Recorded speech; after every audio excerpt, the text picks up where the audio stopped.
Cool. Right, we'll make a start. Others are in other meetings or maybe in the wrong room, but Reese has just promised when we're finishing at 7:15, so very brave of Reese. Right, there's no alarm planned, so if we hear it, straight out the door. See you in the car park. One apology, Councillor Pearson. We've got Councillor Fenton blessed us to this evening. I'm very honoured. And I've got a headmasters meeting straight afterwards. Any other apologies? Yep. It's definitely apologies from Councillor Coles and Councillor Pavlovic. We think that Councillor Webb is on his way, but is in another meeting. Yeah, we know that he is, but we're too much sure. Cool, thank you. Any declarations of interest? Oh, sorry, minutes. Sorry, yes. Are we happy with the minutes from the previous meeting? Any queries, questions? I can sign wherever it is I sign. Thank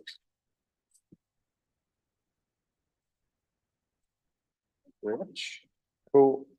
Any declarations? Yes, Councillor Crawshaw. Yeah, just for complete transparency, in relation to agenda item 5, which is digital inclusion, my mum, in her capacity as member of the York Human Rights City Network, sits on it was the steering group, and I think it's now changed to the partnership group. You're stretching it a bit now, aren't you? The digital inclusion strategy, but she's had some involvement, so I just wanted to be really clear. But yeah, that's it. Your cousin wants removed once. Something like that, yeah. Any other declarations of interest? Yes. Yeah, just on the same item, I feel like I ought to say that when I was employed by York Learning, I did some digital inclusion work, which I think is referenced in the report that we've read. In a positive or a negative? Quite positively. Cool. All happy then? Right, minutes are done. Public participation? We have none, which helps us to get through this evening. So, Neil's first up. Mr. McVicker. I always think of a criminal when I hear Mr. McVicker. No, John McVicker is my father, but that's purely coincidental. Really appreciate the time, and as you can see, sort of it's not just a one-person show. It's something which actually then involves other colleagues from across the council, but also real partners in the city. So the report that's in your packs builds on the update that came to Scrutiny, as was in December of last year. As you'll have noted at that time, York was one of 12 local authorities that had been awarded funding to support the development of family hubs. Family hubs was something which was a bit of a nebulous term for a long time. A lot of local authorities used that term fairly loosely and differently. Department for Education and other colleagues nationally have started to cotton on and think, actually, there's some real value in this. We can see how this works across the country. And they've started to give that a bit more financial backing and make it a policy agenda. So the update in the packs provides you details of what we've done since that last update and where we've got to in the development of the model. In paragraph 6, we've tried to surmise the extensive annexes, appendices and matrices and things that national government have given us and said, this is what we think a family hub should look like. We really tried to boil that down to the absolute essence, which is around that warm welcome, that non-stigmatizing warm welcome, so that actually it's about engaging families wherever they're at in a non-stigmatizing way. It's about then the services and support that exist in the system. And it's also about how we work together. Now, York is in a very fortunate place in that we've got so many of the components that we need around family hubs already in existence. We've got a fantastically strong voluntary community sector. We've got some really good working relationships with partners. What we're trying to do with family hubs is to think, how do we harness that together in a way that means we've got the best version of this for York?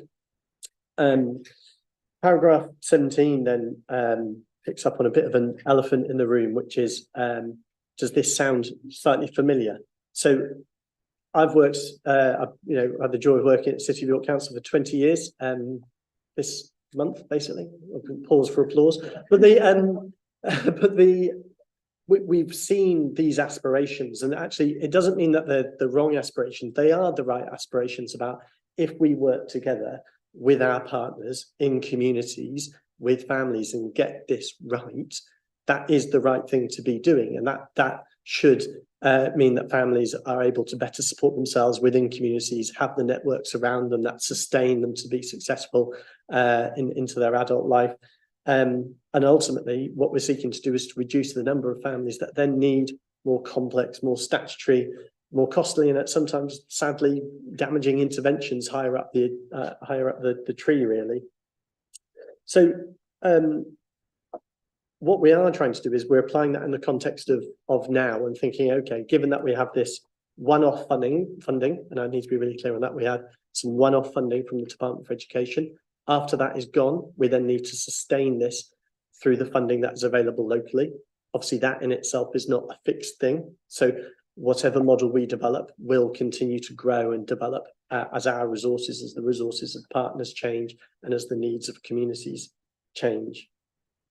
Just to give you a bit of a context, it's in the report, but the headlines are essentially from the outset, we've put co-production at the heart of this. So we've had, you'll note in the report, there's a range of co-production work that's happened. There's some visual case studies, which if you needed lived experience and examples of how some people, the system does not still work for them, those really bring those to life. And we've identified as well some of the outcomes that families are playing back to us they would really want to see around this. And again, there's so much which is around network, community, not feeling isolated and being connected into the networks and support that they need. We've really worked on this from the multi-agency perspective from day one. DfE have got particular expectations about what they want to see us deliver. We've tried to invest the money that we've had on a one-off basis in a smart way, which will help set us up so that when we have to sustain this with the existing resources in the system, that we've made a bit of a step change. We've given people a toolbox, and what's outlined from paragraph 32 onwards really is a summary of these are some of the key changes and what the offer is. I can talk about this forever, but I thought it'd probably be more helpful to be able to take questions from you about the exact model and what's detailed within that.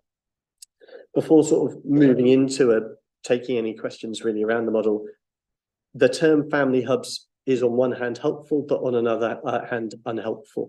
So yes, there is a physical building and a location aspect to this, and we want to get that right. And you'll see in paragraph 28, we talk about the locations that we're looking at, and we're currently in a pilot phase of this work. So we're piloting work through 3 principal children's centre buildings at Clifton, Hodmore and Tang Hall. But what we're also looking to do, which is a relatively new area for York, is really exploring the assets and the potential of working with colleagues in Explore. And that's something that we'll be moving into with them as of next week. They come on board to the pilot.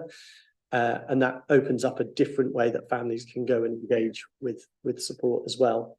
So we will have 7 locations that we're piloting this through. We'll take the learning from that pilot into how we develop the model more fully. But as I hope you've picked up from this, it isn't just about where we work, it's about how we work. So it's also about the outreach different services and agencies do into families' homes, some of the really valued community assets that exist in the city already. We're not looking to duplicate those, we're looking to maximise the potential they can give.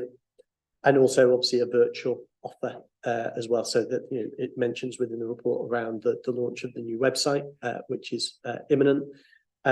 So that actually there is a graduated response that exists across the city, but allows us to target, because that does need to be part of our work, and understand where our families needing support most, when our families needing support most, and who is best placed to actually provide that in the city. Just to mention as well, we've had a really productive session today with partners, multi-agency partners, around next steps in the development of this. We're moving through different phases of the pilot. The funded period of transformation will run out in September 2024. But I think all of us would recognise this is the work of a lifetime, whether it's under the banner of family hubs or whether it's under the banner of something else. It's that long-term commitment to actually we want to work together. We want to work together within the communities. That's not about the council doing it all. That's not about just pulling people into services unnecessarily, but it's about identifying need in communities and getting the right people around that. So I'll pause at that point. I don't know whether Martin or Pauline, you wanted to add anything. There's a lot of detail in the report, and I'm happy to take questions on that. Just to build on that, really, the way that we've been working with our community hubs and developing our neighbourhood action plans in terms of identifying need and the community voice is absolutely part of this process. So we aren't remaking any of this, we're building on what we've got already. And the financial challenge for us will be, we take away that funding, what exists afterwards. So part of our planning is how we reuse some of our assets, how we reuse some of our staffing budgets, etc., to make sure that we've got sustainability going forward. So that is something that we're planning in now. We're not going to leave it to the end and think, oh, we've just lost £1 million worth of funding. How are we going to continue in the future? So that's firmly in our sights, really, isn't it? And we're seeing very much this transitioning within the locality and community models, that this is not just sitting within children's, it's a children's challenge. It's a challenge for us all, that we're all happy to take on. And I think I was at the session today, and our partners are absolutely in the same place as we are. Cool. Questions, Councillor Corshaw? Wait. Yeah, thank you, and thanks for the introduction. And I think just in general terms, when you're taking a systemic approach, I think it's really, really important. I think that's one of the big things that I've seen over the last 10 or 15 years, is that real kind of push to the fore of that kind of, whether it's whole child or whole family or whatever it might be. There's a couple of things in the report that I just wanted to kind of get a bit of clarification on, really, and they're sort of quite specific points, I suppose. So if I may, there's just two separate things. Paragraph 39, first of all, which is sort of talking about the way that you work with partners to kind of deliver, the support and look at the overlap and recognizing. I think there's a key sentence there that it's that things are not static. So the provision and the support and things that are varying. And first of all, I just wanted to kind of know what we can do as a council to give confidence to those partners that we're working with, that if they're planning their services over, say, 5 or 10 years, and they're kind of having to use their resources in a delicate way, I guess what I don't want to see happen is them feel not confident to cut something or to put something in place because they're worried that we can't keep up our side of the bargain, as it were, or that another partner can't keep up their side of the bargain. So that's the first part of that question. And then also within that, there are obviously some parts of the city that it's easier to deliver services to than other parts of the city. And how do you safeguard against, when different partners are organising their services and their support and what they're going to be doing, that there's no cherry picking, and that actually we're getting the support into the areas of most need, which might not necessarily be the easiest place to deliver that support? So in terms of that first piece about what partners need, that was really central to the conversation we were having with them today. So the Anna Freud Centre that hosts the National Centre for Family Hubs were helping come in as a bit of a critical friend to us as a city, and it was really exploring the dynamics between the different key partners in the city. We all hold different parts of the jigsaw. Obviously, the council is an absolutely key partner and a convener and a facilitator of these, and I think the conversations that were coming back from that was about the sense about relationships, trust, and making. I think one of the key things is making sure that there is a consistency and a commitment around this type of work. And whilst this is under the banner of Family Hubs, as to say at the moment, it's that we are really transparent in how we commit ourselves to this. And in the same way that our resources might change, partner resources might change. They may have access to fixed term grant funding, but what this gives us is also then a vehicle with which to have those conversations. And I think part of the stakeholder engagement we've had so far would suggest that actually there's been times where actually either we as a council or other parts of the system have made changes, which has then understandably impacted on the rest of the system. So it's when we do make those hard choices that we think about what's the impact on the wider system and how we do that together. But I think generally it's that transparency. We all recognise things will change and will shift, but as long as we're transparent with partners, about how we work together and support and challenge each other about how we make it work in the city, then I think that's the most that they would be looking for from us.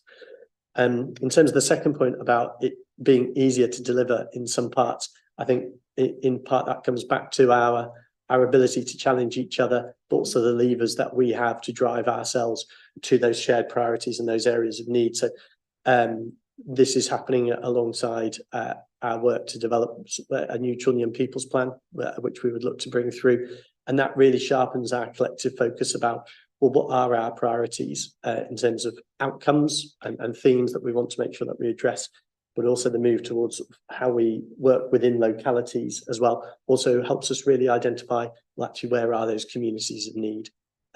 So I hope that answers your question. Thank you. Yeah, no, that's helpful. The second question I wanted to ask you, which is sort of, if that's the sort of service delivery side of it, then there's the sort of the user side of it, as it were. And there's a thing on, I'm just looking at what page it is. Sorry, it's getting used to working off of laptops, not off of papers. Page 12, and there's just a bit of information about the parent champions. And I think I'm always a little bit.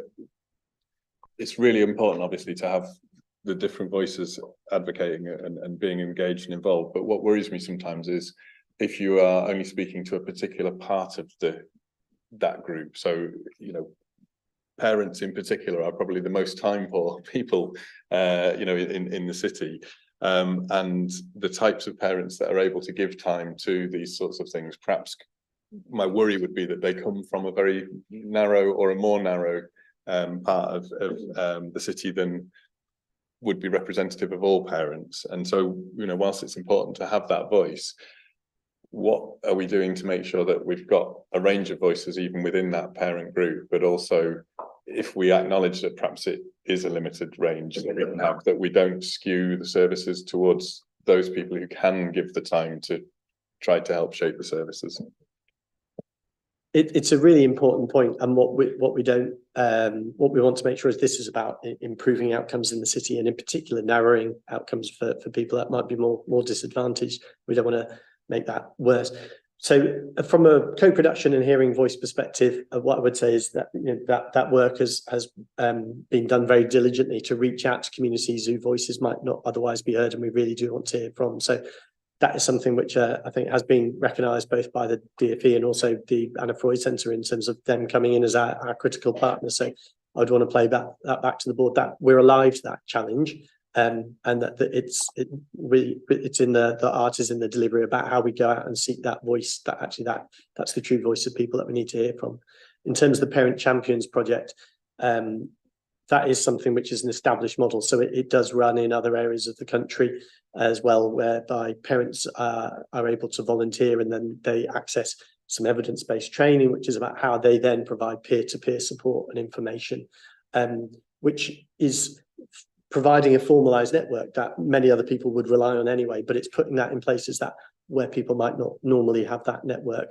So I think we've got good experience in the city. We've got a very good volunteer service, which currently recruits independent visitors and mentors and other people, so that we have that balance of experience and lived experience in those volunteers. So I think that means that alongside the rest of the offer, there is that balance, that it isn't being skewed unfairly. So you want to come in, Martin? Yeah, I think we've probably also got some other good examples. One of them, we've had a pilot around social prescribers for autism in York, and that was really trying to identify somebody who could bring together parents where there was a gap in services, because parents themselves can be incredibly powerful in their knowledge and experience that they have around particularly issues like autism, where there is no one specific intervention or answer. And certainly one of those sessions that I visited, within about 2 hours of 5 or 6 parents being brought together, they were all sharing, actually, I do this in terms of managing dysregulation and behaviour for my child. And across the table, you'd have somebody else saying, well, actually, I've tried this, and this seems to work for mine. And within 2 hours, you probably heard more ideas that were probably not something that were coming out of a textbook that you would find from an assessment, but were really, really valuable ways of thinking about how they could intervene. So, you know, you can see some of that work being incredibly powerful. And actually it's helpful to fill some of the gaps that we sometimes can't provide, particularly where there are waiting lists and assessments that are going to take a long time. It's actually parents need something that's going to fill that gap. And it's also acknowledging, and I think some of the stuff that I briefly heard this afternoon was we sometimes step into the space a little bit too quickly, and we need to have the confidence to perhaps not step in the space and allow others, including partners, voluntary organisations, to feel as though it's true co-production. It's not the council leading some of those things, and I think parents need to be in that space as well. Councillor Waller, Councillor Robertson, and Councillor Nelson. Thank you for that, and I have a couple of questions. It is an issue that's been very close to my own heart, particularly ensuring that pastoral teams in schools can actively signpost people to most appropriate to deal with major issues. And I think that you know, the comment that director's given in terms of stepping into space too quickly and allowing the appropriate agency to be there, looking at it from the school perspective, is that they have to fill that space because it appears that no one else is doing it.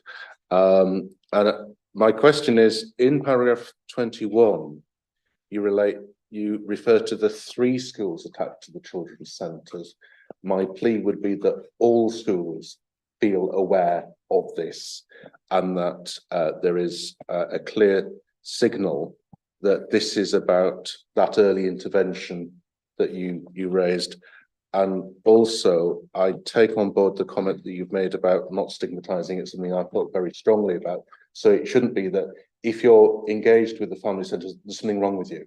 It should be a more universal offer. And I appreciate the government funding is very much about, it's only about what tragically in the past was referred to as troubled families.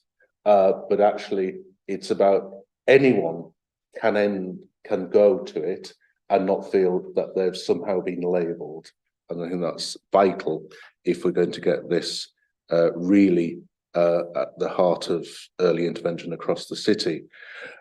In terms of the pilot reports, I would like to know where they will be visible. And just as I hope that you'll engage with all schools, I hope you'll engage with all councillors.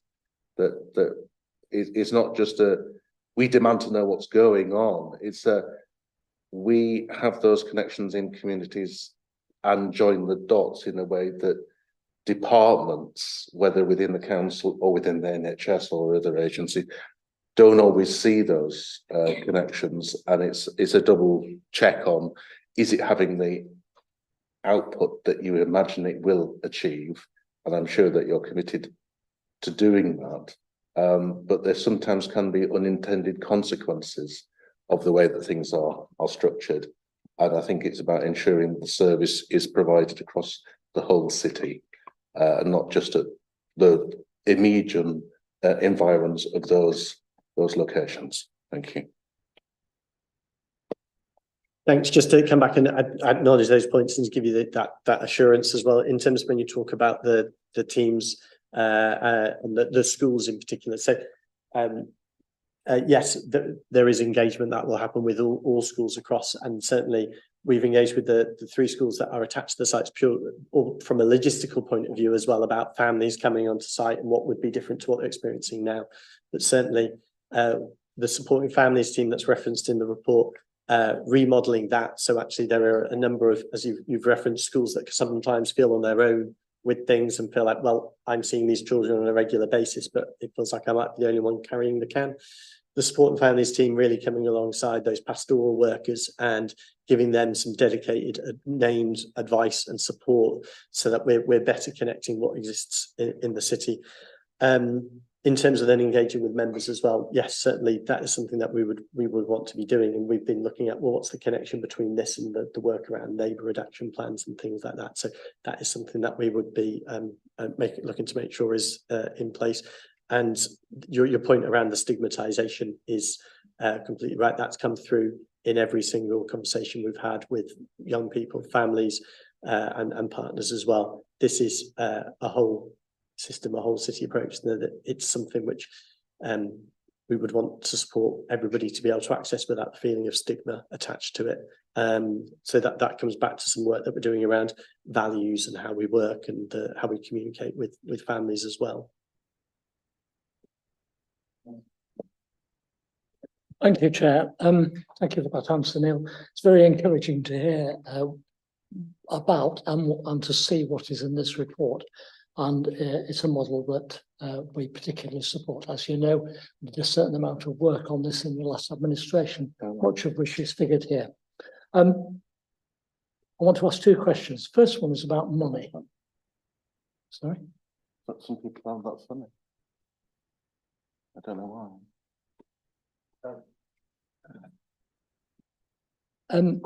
First one's about money. You've got just short of £1 million here, which is a fair amount is capital. So I've got two questions. First of all, are we going to be able to deliver all this on the basis of what money the government has provided by September 2024? And then the next question is about continuation of that. What do we do in terms of money after 2024? And what do we do in terms of staffing? Will the money remain the same, and can we absorb it in existing budgets? Will the staffing remain the same, and will there be an impact on not just this organisation, but on partner organisations?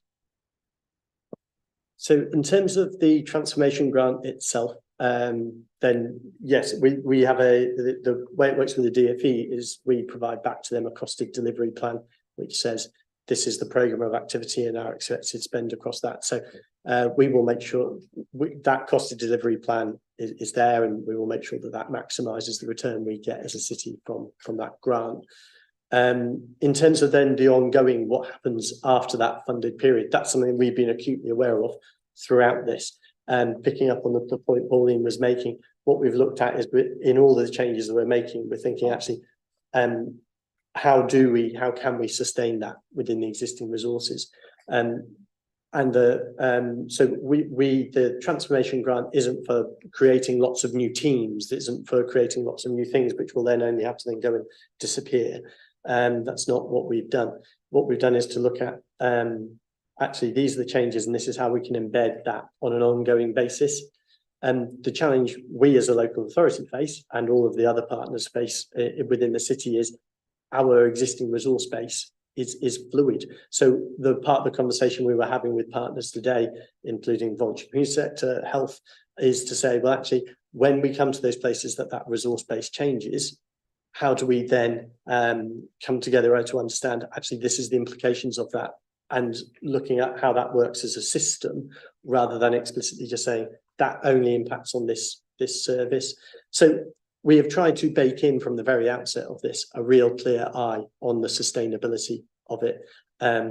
But we can only do that as far as we can see on the horizon as well. So we don't know what would happen once the funded programme has changed, whether the current government would choose to make more money available, or whether there would be a different change in government and they would make money available in a different way. We've seen changes already in the supporting, what was the Troubled Families Programme, moved into a Supporting Families Programme. We're constructively making suggestions, I would suggest, about ways that could go further. So it's a roundabout way of saying we've looked to make this as sustainable as we possibly can from the very outset. But where those resource bases underlying some of this change, that then means we then need to make sure that we adapt the model so that we can continue to deliver what we should be doing in our part within the city. Okay, did you answer the question about staffing? Sorry, could you repeat the question about staffing? Well, if you like, implications, forecasting of staffing requirements after September 2024, are the numbers that are required to be imposed going to go up? And when I say imposed, it might not just be this organisation, it might be a partner organisation. So the transformation programme itself does not specify to say we're going to need X more of this worker or 9 more of that worker. In terms of how we've worked with partners, it's been around actually what is it we didn't need to deliver as a city. It's then for each partner as well to then think how do they best do that. But what we then do is we would also look to come together and say, is there a different way that we can do that? Is there a different way that we can deliver it? So there isn't an explicit number where it says we need this many more of this particular worker. It's more focused on the system and the outcomes. Okay, thank you. Yeah, I think just to be really clear that there are there's a project team that have been working and that there isn't any funding for that project team because there won't be a project once we get to the end of this. There are some, you'll see within the report, there's some family navigator roles which we're testing out. And we have in mind some potential about how the council could either continue those or find what they're doing in some of the roles. So I think that will develop over the next several months. I think fundamentally though, this is really about people thinking differently across the system. So to give you an example, you know, we know particularly for adolescents around child and adolescent mental health, that there are many missed appointments for young people who don't turn up to their to see a psychologist and to have an assessment. We also know that there is considerable waiting lists for autism assessments.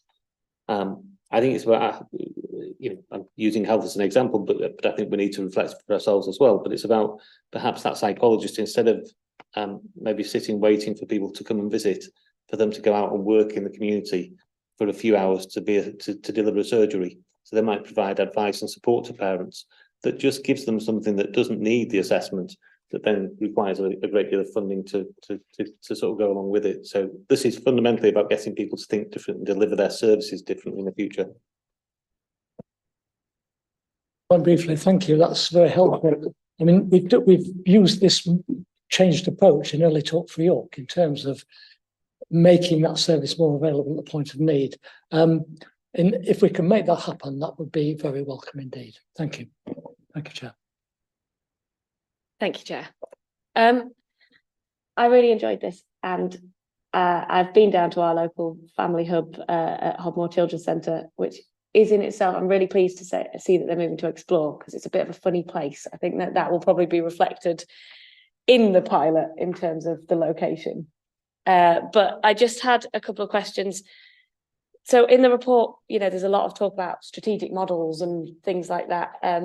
What I found really useful actually was the visual aids at the end in terms of those cracks. And I was wondering if you might be able to speak a little bit in a kind of more of a practical example sort of way about how this model is going to stop those families and young people from falling down the cracks. I was also wondering about kind of, you know, obviously there's lots of partners involved, but if you had anything specific you could say about how this links in with NCT groups and the NHS services, social care, and also the kind of local area coordinators. I'm assuming that all of those different groups will be kind of coming together within the hubs.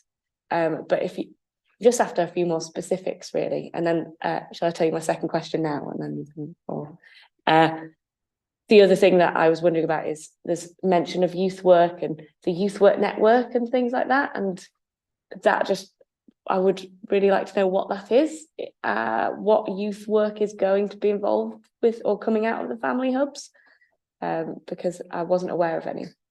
Thank you very much. So just to pick up on the first point then as well, and it's great that you've been down to Hobmore. Just to be clear, that would remain as one of our sites as well, but then we recognise there's some real unique value that the Explore centres give, and that they've got things that we don't have in other buildings, and we'd want to utilise those assets. It's great to hear that the visual aids at the end are really helpful. And then in terms of giving some practical examples, that's certainly the sort of things that we can work up. But to just give you examples, next week we're publishing our Start for Life offer. So just by way of as an example, I'm sure all of us that have had the experience of becoming a parent or certainly heard about it know what a bewildering time that can be, and in particular sort of navigating the different services and support that exist during those initial phases, and then what happens as your child develops, and understanding the importance of child development. So what the Start for Life offer does is it draws that together into a sort of really clear and easy to understand guide as to actually, if you're expecting, this is the work that your midwife will do with you. This is what your health visitor and the types of things that they will do with you. This is how you can access further support if that's what you need. This is about childcare and how that works. And then this is how you move on to starting school, but also the importance of reading, singing. We've already heard about Look, Say, Sing, Play, and early talk for York. So we're equipping families with the need that they can have through that journey. But a key part within this is within the city, within the system, that people are able to access support where actually they need that additional support. That does not mean just coming to the council. That might mean talking to their parent champion. It might mean walking into their family hub and asking a question, or just meeting with other families there. So it's what we would want to see is that this isn't about increasing referrals, but on a practical level, where families have need, that they're able to understand, well, who can help them with that earlier in their community. Another example in relation to that would be around, so I've just lost my train of thought. I'll come back to that. So just moving on to your question around the youth network. So there is a network of youth providers that exist in the city already. The council does not have a youth service as such anymore. But there is a sense that we could probably be doing more with that network. So we've got some great voluntary community sector partners. The regional youth work unit facilitated 2 sessions for us with those partners earlier in the year and said, what's working really well in the city right now? Where are there opportunities to improve further? And that's where we've then, the appetite came from them to say, could we develop this network further? So there is a session being facilitated tomorrow by York St John with that network, and we're looking to use that to develop a youth strategy. And essentially that, in part, that is about, let's understand who does what within the city, and how actually could we get that network to work together in a different way, which then gives better opportunities for developing youth work in the city. We've seen that happen in other areas. So if you look at Kirklees Youth Alliance or some of the work that happens in Leeds, you can see where actually these partners have come together, and then that's unlocked new opportunities for them. Another great example would be, of course, the work that's happening around the Westfield Centre that University of York is taking on, and they've recently just launched into that. We would see them as a really important partner within the overall network of how we work. So in terms of the youth work, that is a bit of a developing picture. The youth work strategy will be key in agreeing as a partner with those voluntary community sector partners how we're going to develop that more locally. Don't know if you want to say anything to that. That's great, thank you. It did say in one of those visual aids about the one about the young person who was being referred in and out of mental health services and never quite made it and finished school. It said something about how that what that person had said was it would be really useful to have had a key worker or someone kind of facilitating their case as it went through the system. Is that so? Is there going to be a role or roles like that within the family hubs just now? It's I wouldn't say it's necessarily a role specific to the family hub. There are key workers that exist in the system already, but so one of the messages I would take from that is actually we need to get some of those key worker arrangements probably working better. But what I would say is a key difference within this is something that we do very well in the city is signposting, and it's a very sort of well understood phrase, and that will work absolutely brilliantly for some families and families that can self-serve and go through the website. But something that's come through from some of these examples and from what families are telling us is actually, if they're coming in and saying, I'm struggling around this, giving them a list of 6 telephone numbers to ring isn't really going to quite cut it. That's not what they need. They need someone that can actually help walk alongside them. So we acknowledge that there is a complexity to some of the system that exists in York. It is a complex system. That's not unique to York. There's things that we can do to try and make that simpler. But in part of the role that we mentioned around the family navigator is about moving more towards how do we actually help people to move through that system in a more helpful way to get them to the right help at the right time. That's similarly to the parent champions as helping get people to the right place at the right time. So inherent within family hubs is the expectation that it's not just us about adding those roles into the system, but also those expectation of partners to actually do more rather than just refer people on and around a system. So that is a key measure of success, is avoiding that just merry-go-round and getting people to the right support earlier, or adapting some of what that support looks like. Councillor Knight. Oh, sorry, Pauline, another answer. Yeah, I was just going to add to that, really, is understanding partners, understanding who those people are. And what was clear in the room today is that people were meeting each other for the first time and not understanding the partners that are operational in the city and how they work. And one partner was saying, I'm an early years provider. It would be really good to understand who else is out there using technology to do that if it's needed, so we can help families, but also having the data and the understanding of what's happening within our own neighbourhoods and even with our own schools. So that early years provider had spotted something with a child that was quite late in the day for that child.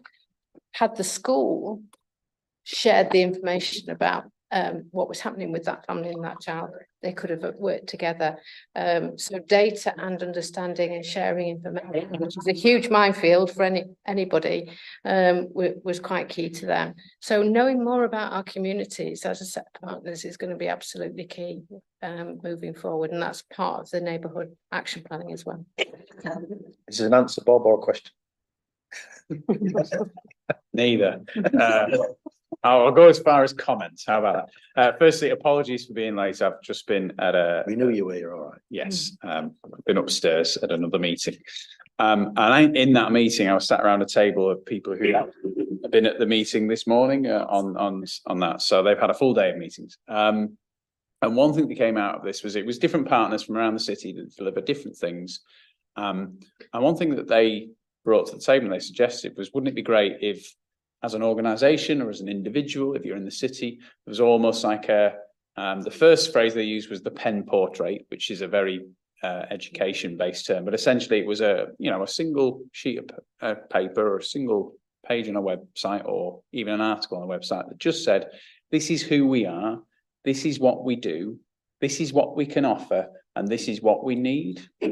And I almost think if all of our partners, our charity organisations, our statutory partners, everybody had the same thing and everybody knew about everybody else's, that then starts to make this family hub model maybe work a little bit more effectively, because you've got different organisations talking to each other rather than having to go almost upstream and then downstream again, I think. So it was just something that's come out that I thought would be something to think about as part of this.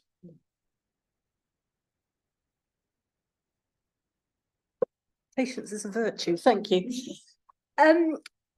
First of all, very, very promising. I think there's some great stuff we're doing. I'm very proud to be part of this process. My question is, it's absolutely right that for the pilot, we looked at the areas that appeared to be in the most need, and that's right for the pilot. But looking ahead to when we roll out citywide, I think I want to understand how confident you are that it is really going to be citywide and accessible to all. I think my concern is we don't want to be in a position where there are families in need who don't have easy access for the simple reason that most of their neighbours don't need it. Does that make sense?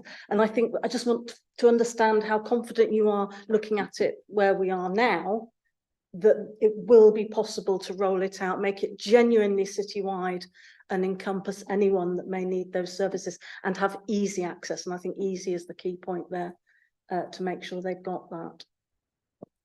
Yeah, it's really important. And like you say, the areas we focused on initially are those of need, but certainly in terms of making sure that this is a citywide offer, there's a number of different strands that go into supporting that.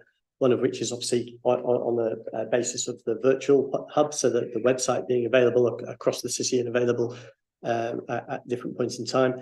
The concept of a network partner. So actually a lot of what we've touched on and Councillor Webb was just referring to is the importance of relationships and also some of those shared values about non-stigmatized access to support. So actually growing this as a network where those partners across the city are signed up to that. There's been examples that you'll see elsewhere where people almost have like that little logo in the window, and that has that sense of trust that, actually I can go in here and this is what I can expect. So we would look to grow that network. And again, that's our expectation of partners, that actually they buy into this and they take on that responsibility and accountability and share those values. And then I think the key thing is we aren't reinventing the wheel, but we are making it a better one, I would hope. So actually, we've got services already that go directly into families' homes that are about identifying need wherever that may be in the city and going in and addressing that.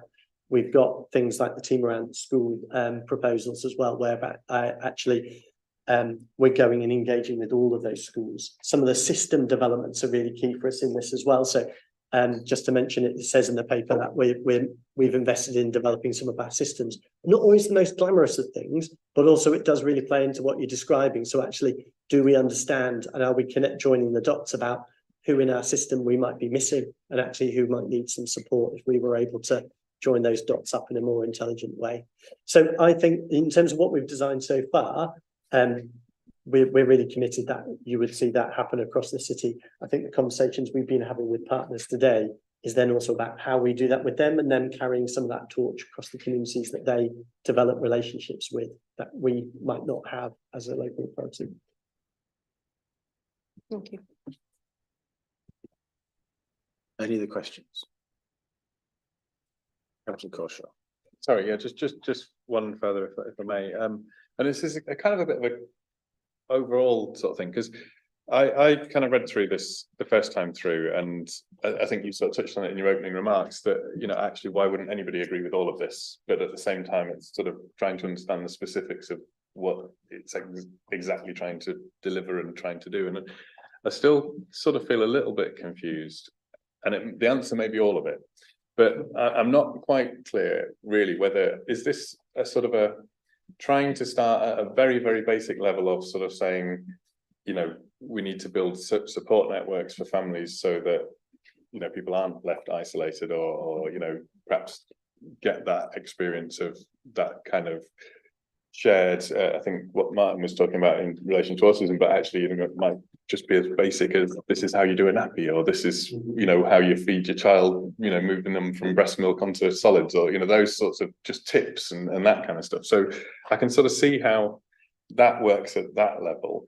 But then we've also kind of talked at, you know, things that would be much more serious intervention type stuff. And obviously, as you get to the more serious intervention, there's that kind of risk that an inappropriate intervention can be damaging. And so it's, you know, making sure that the right sort of support is offered at the right time. And I'm not completely clear whether this is that kind of very, very low level and then help to support people into the more in-depth services as they need them, or whether this is actually about trying to also kind of bring people together who are having shared more complex need, more complex experience, that perhaps then support each other within that as well. And I don't know whether I'm articulating it quite clearly either.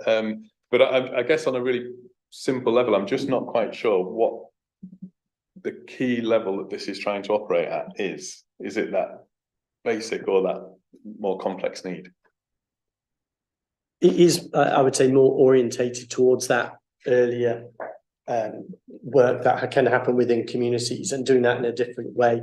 So I think if we think about a graduated response and actually how you would want that to look, about some families actually can have networks around them that can support them. Some can access support within their community. Some might need some intervention from services around complexities of need that they have around their family. And some need, you know, particularly high levels of support. This is trying to actually make sure that there is a response at an earlier point, because I think what we recognise is there's probably still people that present earlier in the system or could be supported in a different way at an earlier point within their communities and networks, without the need for saying, we're going to put you on a waiting list for 8 months to then be assessed for something that they say, oh, you could have done that earlier. So the orientation of this is very much about trying to get support at that earlier stage and within communities, rather than it inviting people into a higher end. So that's the focus, is trying to shift some of that to an earlier stage rather than later in the system. So I get that then, and I think that sounds really positive. The sort of follow on then, which I think I slightly touched on, is, you know, what do we then do just to safeguard, to make sure that you don't end up with somebody who is kind of offering support and advice at that very low level that actually ends up being potentially inappropriate. And I'm sort of speaking from a point of view of, you know, a partner who works in child and adolescent mental health and is constantly kind of worrying that actually you tell a young person something at the wrong time and you can create a whole set of problems that actually a professional would have identified and avoided. And so that support to avoid having to get into some of those difficult situations is really key and really, you know, wholly support. But what we don't want to do is substitute professionals with volunteers who then might end up creating more problems further down the line for some young people. It's a really important point, and it's a point that we are already familiar with. So in terms of what we have within the city around supporting voluntary community sector partners with access to appropriate safeguarding training, be that online or be that accessing through some of the face-to-face multi-agency training that's available. But I think the other thing would be if we take the example of parenting as an example. So there are a number of parenting programs that are delivered in the city. Some are delivered by the local authority, some are delivered by voluntary community sector partners, and there are variable evidence bases that exist around that. We know that the one of the programs we deliver, for example, Triple P, there's an enormous evidence base that exists behind that. We could have a lengthy debate about evidence bases that sit behind parenting programs, but just sort of taking as read then that we know that actually do no harm and that has fidelity. Something that we'd want to do is to look at how can we connect some of those existing partners in the city to evaluate the responses. So we've had an offer from Higher York to say, actually, we're happy to engage and support them to understand the impact that program they deliver is happening and how they can develop that program further. But then also a gap we identified in the system that's referenced in the paper is when a lot of other areas have developed their online parenting offer a lot further than York has. So that's something that we are looking to do. Now, that's not right for every family, but we know that there is an evidence base that says that exists. So where we can, we're looking at what's the evidence base and what's the evidence-informed approach we can take. And a key strand within this is then that workforce development perspective. And that comes back into setting that expectations, which is there's a huge amount of enthusiasm for this type of work in the city, but actually putting in place the appropriate safeguards around that. So because part of what they might well do is identify some really explicit need. And if they do that, then we've got established means by which we would want that to be referred and then supported. So I hope that gives you a bit of assurance that within that workforce element and how we're designing elements of the offer, we're certainly not coming at this from the perspective of doing harm. It would be about what's the evidence base for what we know works. Councillor Waller and then Councillor Waller. Sorry. Thank you. It's just really to see what happens next. It's good to have this report here tonight, but this is not putting it to bed. And a number of the reports and outcomes are being released or unveiled at later months. So it would be useful for us to understand what is happening where that we should be able to see in our communities. And if we don't see it, then we can wave our hands and say, look, this is something that hasn't quite translated into the ground. Is it because it's not being the communications channels are not working in the way that you think they are? But I think it's having that visibility, because the alternative would be to have the wonderful reports every one of these scrutiny meetings, but that would create a logjam with all of the other things. So the thing is that we don't lose sight from tonight what happens next. So I'd really appreciate an understanding of that so that we can maintain the visibility on that. Thanks, Chair. Thanks, that is really helpful, and we'll pick that up with communications colleagues. We have some stakeholder updates that come out, and obviously we'll look at how we can tailor those to make sure that we engage with you. And we are, and all of the partners that we're working with today, I'd say are very open. So actually, if there's points where that communication isn't right, we'd really welcome the opportunity to hear from you and understand how that could be improved. Yes, Martin. I think it's just also important to say, I think Ian alluded to it in his early report. September isn't a date that we sort of say actually that we're finished, and we'll see something that is a solid outcome. I think this will be a journey for many years for York, I think, and hopefully bring partners together in a way that doesn't necessarily need money to bring it together. For me, it's almost the way I describe it. I think we've got all the components. They're all there in York. We're almost trying to put in the same way the iPhone wasn't designed out of new things. It was just about putting them together differently. I think that's what we're trying to create, and that's part of the journey. And getting the iPhone analogy, it will continue to develop into different versions. So now we've got all the right notes in the right order.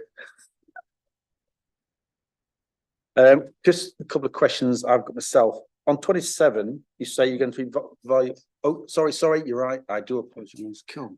You just asked the same question as well. Thanks, Chair. It's quite a quick one actually, and quite specific. I was just wondering, introducing a comprehensive universal online parenting offer sounds great. Having done parenting courses in schools when you're targeting very small numbers, is that going to be based on Triple P, or have you got another comprehensive online system available? Yeah, we've been looking at our options around that. So Triple P is one that we've evaluated. We've also looked at the Solihull programme, which is used in some other areas. That looks to be the best option for us at the moment. So we're looking to progress that. Obviously, that would launch in the new year once we've got all of the necessary things in place around that. Anybody else? Sorry. Cool. Sorry, right. So where is it? 27. I think it's 27. You're going to evaluate the pilot. Have you got any criteria of how you're going to evaluate? Yes, so that's referencing specifically the pilot that we're undertaking with York Explore. So essentially that evaluation, to give you a broad brush picture, it comes under the banner of sort of three different things. So it's one of which is, what is the data telling us? So in terms of the number of families that are accessing it, what they're accessing it for, what the outcome of that is. Another aspect would then be what people are actually telling us. So what their experience is of accessing services, how is that different to anything that we're doing? And then also there is certainly during the funded period some external evaluation that happens. So the DfE have a partner called eChorus. They're focused specifically about the transformation programme. So they wouldn't be telling us about the impact of the family hubs as such, but they would be looking at how we've gone about our system change. So that would be another important part of us evaluating the impact of the pilot. So have you got your target set now, or you wait until it's done to sort of? So we've got some priority areas that we're wanting to do, but this is part of the conversation we're having today, is also about some in part setting that with partners. So when we come to share the Children and People's Plan and say, actually, this is what we would, this is our overarching strategic plan for the city, that includes within it key priority areas and priority indicators that we would want to address. Now, Family Hubs is a key vehicle for delivering that plan, so that will have that thread through to the indicators and priorities of the Children and People's Plan. And a sort of general point in measuring, and I think a few have mentioned about early intervention prevents something happening, which may actually cost the city more. And I remember doing this at work once. Is there any way of you measuring what didn't happen that would have cost us money because you intervened at an early stage, to know that you can measure it, to say, actually, council, this investment is worth it because down the road in 5 years, 10 years, whatever. So do you have any measures to say what didn't happen as opposed to what has happened? That is the holy grail. As long as I've been around. I'm a new councillor. No. It's entirely the right question to ask. But I'm yet to see the compelling evidence which has ever been able to make that direct connection. That's because one of the real challenges with early help is the attributation, which is saying, actually, we did this intervention and it has definitely explicitly led to this outcome, or avoided this outcome and avoided this cost. So that was one of the origins of, and I'm sorry to use the phrase, the Troubled Families programme. And they had done work with a university in Manchester where they put a financial tariff on saying, if you do this with a family, this is the cost avoidance that you get in the system. But you never really quite saw that in the rest of the system. What I would say is, I wouldn't sort of say there is a cashable saving that I would put to this.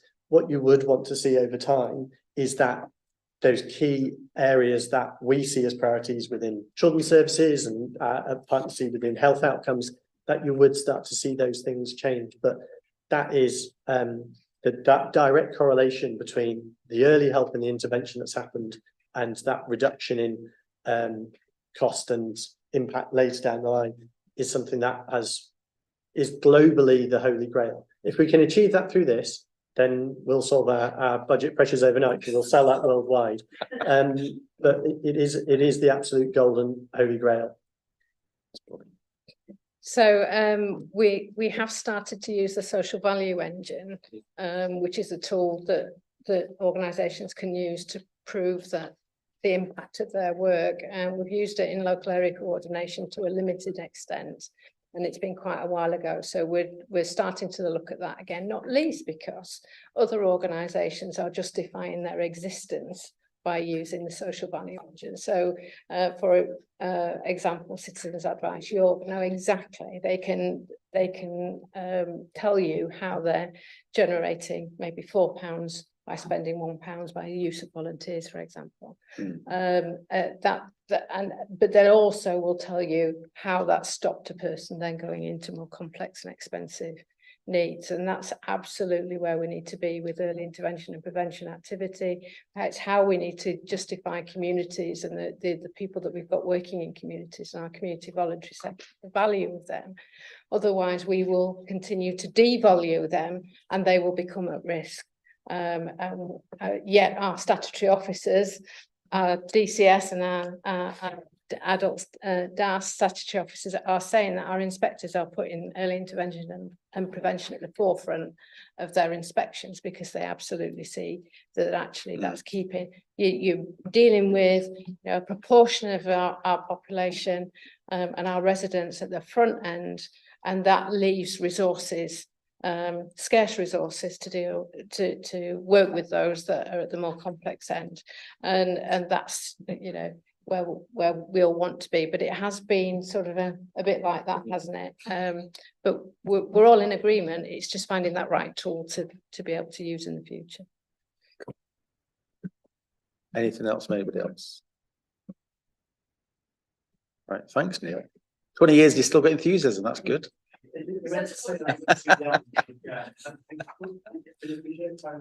Cool. Thank you. Before we all move on, just as I'm slowly developing this job, a couple of suggestions came forward during that discussion. Has anybody got anything that they said that they would like to see added to either the work plan or future reports from Neil?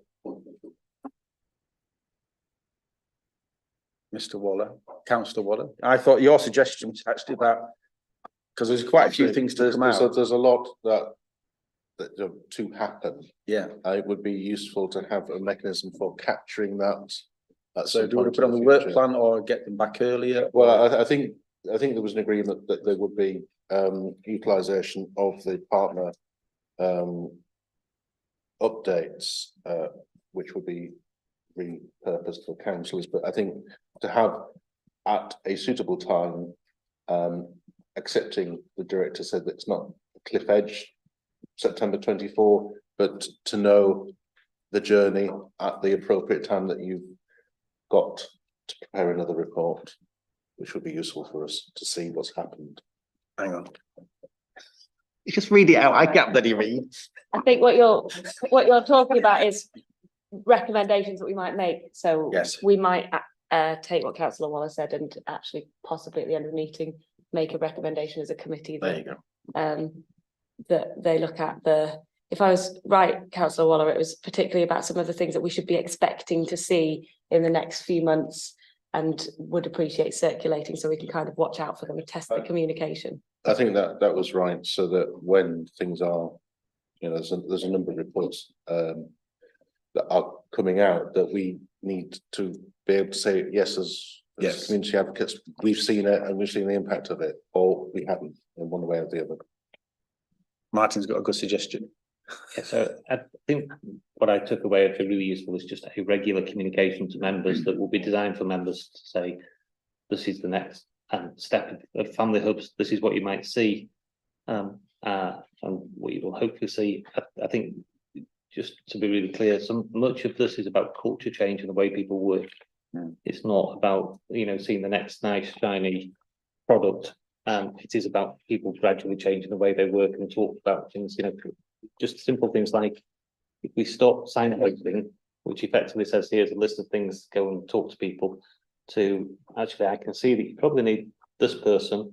I'm going to phone them up. I'm going to tell you a story because you've already told it to me. I don't need to tell it again. So it's stuff like that's really difficult to sort of measure in a way that you would normally see a service. But I want to remind members that this isn't a fundamental increase in costs. We're not putting a lot of money into this. No. It is about changing culture across the system. So I think what I would suggest if we bring some if we provide regular right across all members some updates about family hubs, and would suggest if it seems sensible to bring something back probably a couple of months before September. Yeah, I noticed money wasn't an issue in the answer to Councillor Cutherson's question. It's about coordination, not money. Just on that, and if you bring, I think that's absolutely sensible and bring something back, a couple of months before September. What might be useful, and this is possibly for Chair and Vice Chair in conversation, but given that it is a culture change thing, something that's narrative, that's maybe about actually people who've accessed things or, who've been service providers, because I think sometimes in scrutiny, we end up speaking to yourselves as officers and then you go and speak to, the providers or the people using the service. And actually, if there's something within the report or even possibly having stakeholders at the table that can say, and this is what it's meant for us, I think would be really helpful.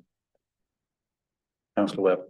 I think the bit that was probably the best in the report was the bit at the end with the sort of journeys of people who'd struggled. Actually, if we could show a version of that, actually, if you have a family hub model, this is what happens instead. Yeah, or what should happen instead. I think that sort of illustrates a lot of what we've been talking about. Councillor Fenton. Thank you, Chair. In terms of things that might go on your work plan, your already busy work plan, there was mention made of the development of a youth work strategy or youth strategy. I can see on your agenda for March, you've got targeted youth provision. So depending on the status of that piece of work, you might want to roll into that agenda item, potentially having some input into the work that's already happening that was mentioned tonight. I believe that's what that is supposed to be, that's on the work plan. That should be the youth strategy coming through, shouldn't it, Martin? Yes. Or at least when we wrote the work plan initially. Yes, that's what we were working on. Read our minds. Yeah. Read our minds. There will be a version of the development of a strategy coming here. Cool. And can I ask it may not be a daft question. Councillor Webb's idea about the pen pictures, how does that go anywhere? Pen portraits, sorry, not pen. Because I thought it was quite a neat little thing. But how do we take that anywhere? Well, so the meeting I've just been in, that was one of the discussions that we were having, and essentially it was something that all partners have raised, or the ones certainly I was around, and everything was recorded at that meeting, be collated, and then hopefully sent out and actioned through those through the mechanism of that organisation I was just setting up there. So hopefully that will happen separate, but I do think it's something that for me, I wanted to feed into this because I think it's all worked quite well for this idea. Reece said we'll be finished by 7:15. Item 5. We're not there yet. Yeah. You're not the only one. Pauline. Digital inclusion, away you go. Thank you, Chair. I'm used to going to corporate scrutiny for this. We've now switched, and I've carried some members with me who have, for the previous 4 years, tracked the progress of the Digital Inclusion Partnership from its birth through to, I think we're in a bit of a watershed moment where things have changed. So the context behind this, without going through the report line by line, is that the council has never had a digital inclusion department. What we have had, of course, is support for residents in terms of financial inclusion, welfare support, debt support, all of that, work with partners across the city. But we had a vacuum 3 or 4 years ago where actually partners and services were telling us our residents are struggling. We're wanting to shift our services online, but they haven't got the skills, the technology and the connectivity to get online. And what do we do about this as a city? And we didn't understand the landscape. So we brought in an organisation called Citizens Online. The Financial Inclusion Steering Group funded that piece of work with all partners involved to say, what does our city's landscape look like? What's the need in the city? And what are the solutions? And as a result of that, the 100% Digital York Partnership was established. And at that point, we said, we haven't got a department in the council that can carry this forward. We haven't got resources. What can the city do for itself? And York Explore came forward and said, actually, we can give it a home. Working with the council in partnership, we secured some further funding for a coordinator and was able to take the work forward, developing work streams that originated from that original workshop. And some of that work is contained in the report. Probably 2 pieces of work is around the work of the coordinator within ACOM, looking at ways and means of how the community itself, working with community and voluntary sector, can build digital skills and access for services online for those who, for whatever reason, cannot connect with the services that they need. And what we're doing now is looking at how we can evaluate that. The other key piece of work and organisation that came out of the partnership was the IT reuse scheme, which has, if you look at the each ambitions of the administration, actually satisfies a lot of those, because in terms of climate change, reuse, affordability, and equality of access, and just being able to access services such as health is absolutely critical online at the moment.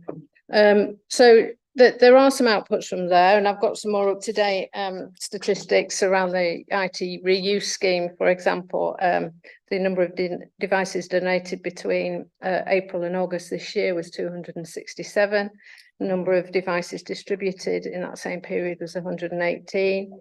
The number of SIM cards distributed 90. So that just gives you, that's for 1 quarter, the volumes going through what is a community and voluntary sector organisation linked to the community furniture store, but also an organisation that works with volunteers, trains them to do the repairs and the refreshing of all the equipment, and then obviously there's the community benefit from being able to distribute the technology.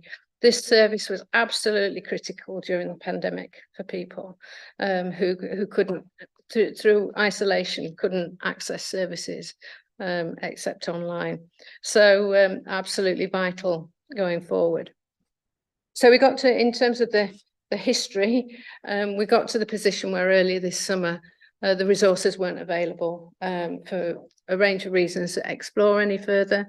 And they said, we need to shift the leadership of the partnership. Well, we're there in communities. We want to continue to be in part of the partnership. We haven't got the physical resources within the Explore to in terms of human resources to lead this further. So I put out a call for who would like to be involved in the leadership, and actually got a few organisations come forward, and you don't want to disappoint anybody. So we've formed a steering group, which include an organisation called Keeping Digital, the IT reuse scheme, York Learning and our partnerships officer within the council as well, and working with Grace, who's the coordinator as well. So we've got a steering group established, and we're going to be taking forward a new governance framework to the new partnership when we meet in December. And actually we want to widen the partnership to all those who want to be involved in the city, because those partners have changed since we did our Citizens Online workshop a few years ago, and there's new partners on the horizon who want to help and support within communities. So that's all at launch stage, and have loads of emails from people. They're really animated people.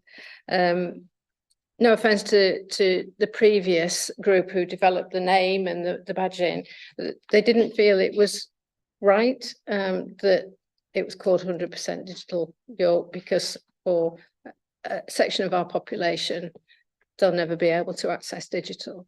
So rather than a lot of time being taken up talking about the name and it being controversial, that's going to be one of the first things that we are engaging on that at the moment, to say, is there a better name that doesn't take up all our time, but means something to us, identifies us as a group.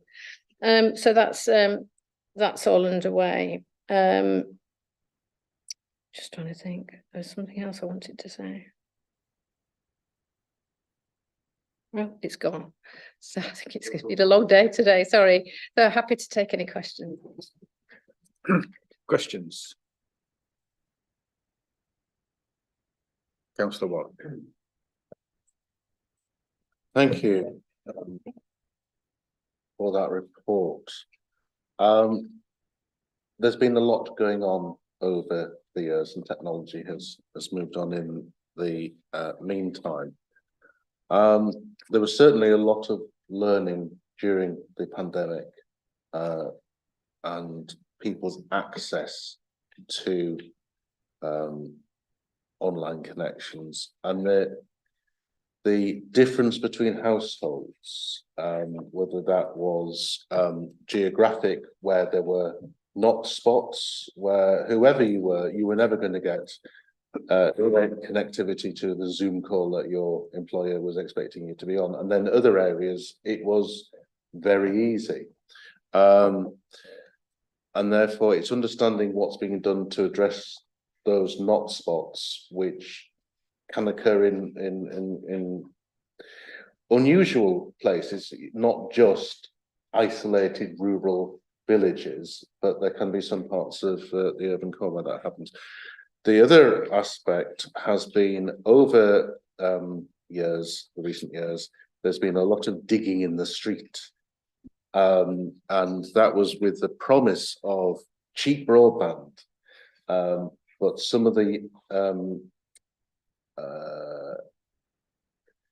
offers expired, and as people didn't really know who to go to, I'm sure that many councillors around this table have had some irate constituents saying, when the council was endorsing this and now they've hiked their prices and it's not as affordable as it was. And that then ties back into how do households access the same connectivity that other households have. So I think there's an issue about affordability of the connections. I was interested in the reference to the 5G, because that may be a way of overcoming that, but I'd just like to know what it was alluded to in the report, but there wasn't much detail in that, and that might be a way of, you don't need to dig much more up, notwithstanding there's always debate around the masts, if they're new ones, but I think it's about ensuring that people can see that we've been on a journey as a city, and that there have been various awards in the past for the authority geography having the best connectivity, and that was certainly something that Channel 4 directors mentioned to me when they said that they were moving to this part of the country, that they saw how well connected York was. I thought, all right, well that's got through to London town, but I think it's understanding where we are on the journey for everybody. Thank you, Chair. Thank you, Councillor Waller. I did take a position on this report that because it was the community's scrutiny, I focused on the individual rather than the sort of wider connectivity infrastructure, because we were very much part of the corporate agenda previously, where ICT is within the corporate responsibility of the corporate scrutiny. I do ask the question, is this do you want to see more of this? Because it is about whole communities connectivity. I would bring the head of ICT into that meeting, who's working very closely with all of the providers. We don't work with one provider, but all of the providers who are seeking to invest in the city. These are not your internet providers. They're infrastructure providers like City Fibre, who are actually building the cables.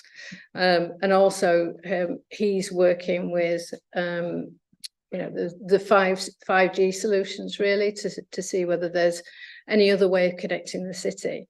But his team also work with businesses which are critical to the city. And if you look at the solution in the shambles, I mean that's what a lot of the national news agencies know about, is how you could connect up one of the oldest historic streets in the UK using modern technology. And that was about bringing the government vouchers that each business could access, bringing those together so that they had a consolidated spending power, so that they could buy that connectivity and light up the street. And it took the council team to bring that together. So that's the kind of work the digital city team work on, which is very different, but is part of digital inclusion. But what I would say is that if you want to report on that, that's probably a different focus for us. Councillor Fenn. I think there's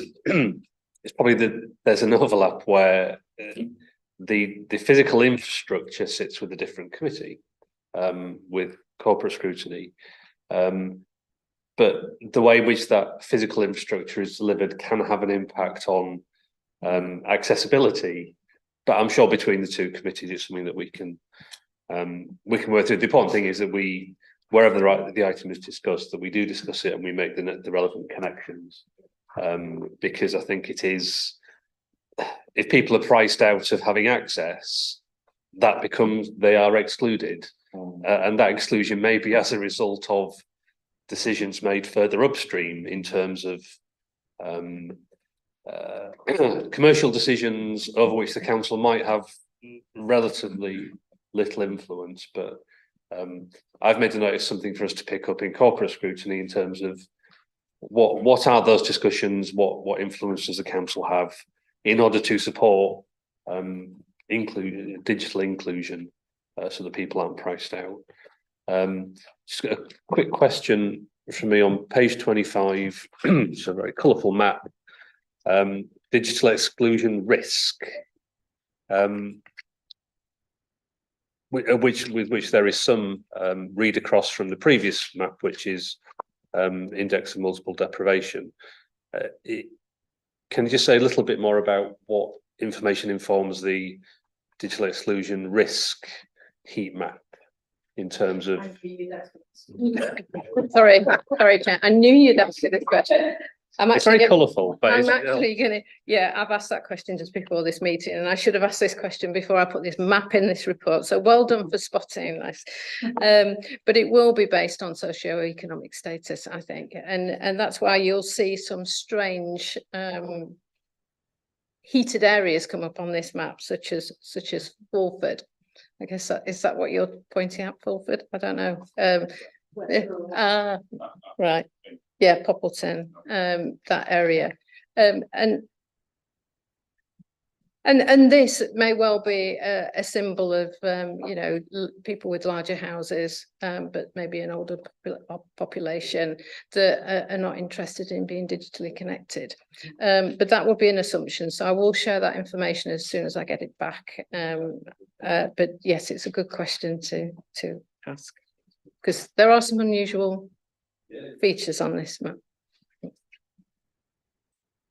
Hope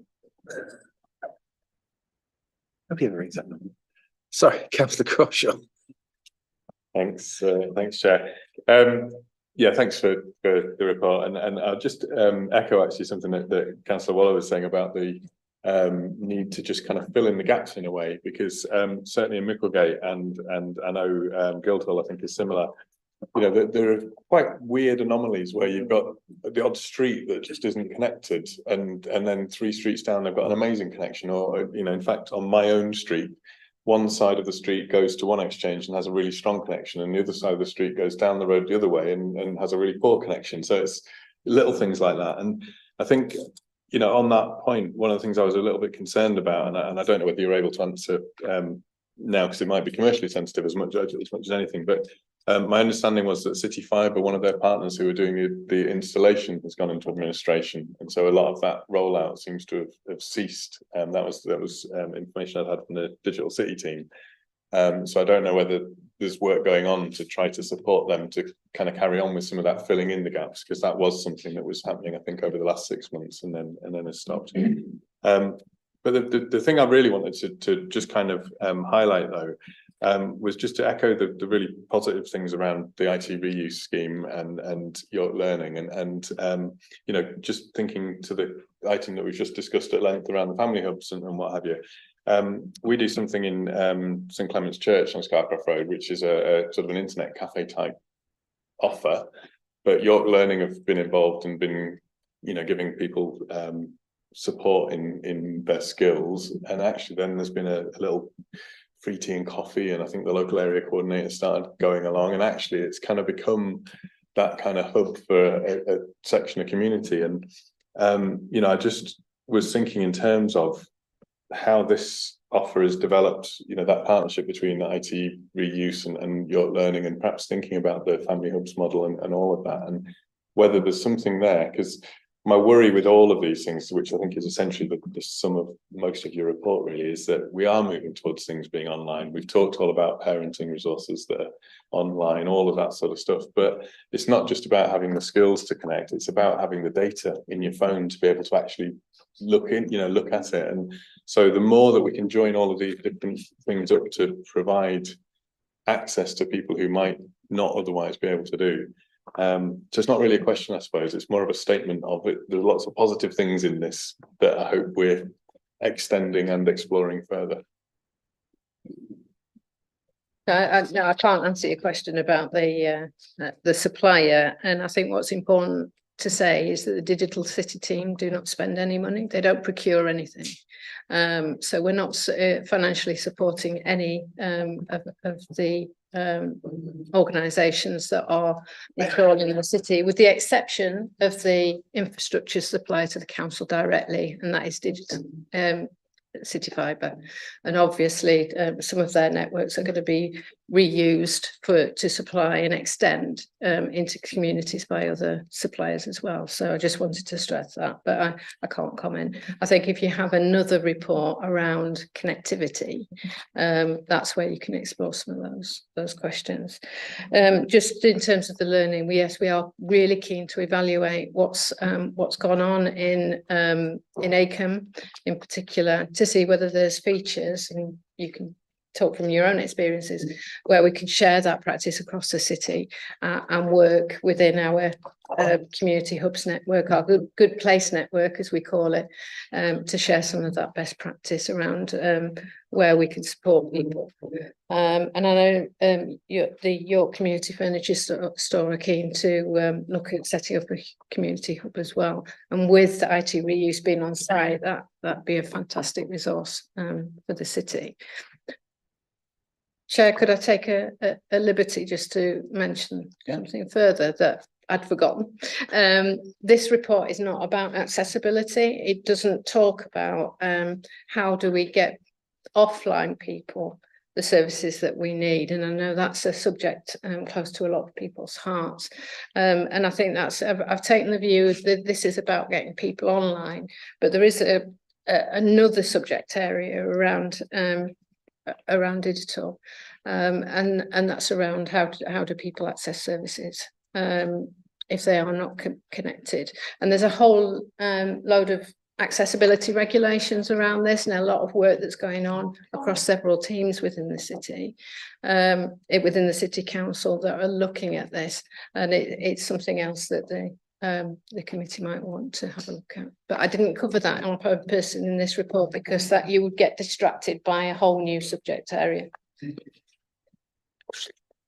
We'll look at that when we do our work plan then, which is too big apparently. Councillor Nelson, you had a question.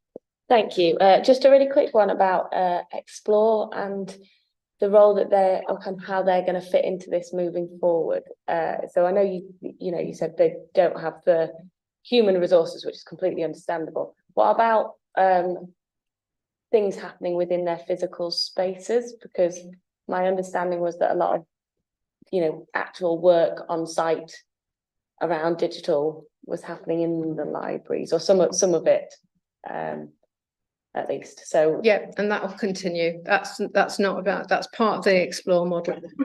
Digital inclusion is part of their DNA. That's not going to change in any way, shape, or form, and in fact is absolutely integral to the family hub model that parents can go into Explore, either work with a family navigator or go online to access the new resources that are available online as well. So none of that changes. Any more questions? I'll throw mine in. On the objectives, you've got to increase the capacity, to increase the awareness. Where are you going from and to is your sort of objectives? Because on the objectives, on the steering group's terms of reference, Alex A, you got two objectives, which is to increase. So have you got a starting point and a sort of what you deem as being successful? Because increase could just be one and then you've succeeded. So is there a point what you're starting from and going to? Or is that up to the steering group to come up with? Yeah, but we haven't been good at measuring an evaluation. So that's absolutely something that we're going to focus on, to say, what are we measuring? How are we measuring? How do we know we've had impact? One of our 4 meetings of the wider stakeholder group will be an impact session to show the outcomes from the work that's been undertaken. So we'll develop that more. This is from the original partnership. It's not part of the new TORs yet. Cool. Anything else, anybody? In terms of the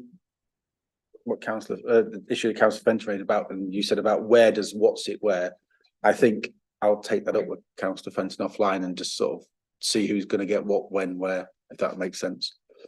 Are you happy with that, Councillor Fenton? Cool. Thank you very much. Thanks, Pauline.